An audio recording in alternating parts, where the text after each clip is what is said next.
ఉపవాసం చేస్తారు.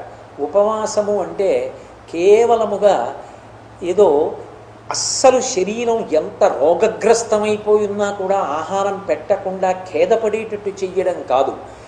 ఎంత పదార్థాన్ని తీసుకున్న కారణం చేత కనురెప్ప పడిపోకుండా, నిద్ర పొందకుండా, పరమ సత్వగుణంతో సంతోషంగా ఉత్సాహంగా భగవంతుని యొక్క కార్యకలాపమునందు మనసు ప్రవర్తిస్తుందో ఆ ఉత్సాహం పోకుండా నిలబడడానికి కావలసినంత పదార్థాన్ని మాత్రమే శరీరమునకు ఇచ్చి నిలబెట్టేటటువంటి ప్రక్రియకు ఉపవాసమని పేరు.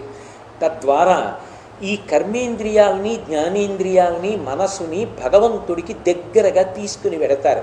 ఉప అంటే దగ్గరగా ఆసన కూర్చుండుట, ఆయనకి దగ్గరగా జరుగుతాడు. ఈ 11ంటిని మార్చి మార్చి భగవంతుని యందు వినియోగిస్తాడు. అందుకే ఉపవాసం చేస్తారు.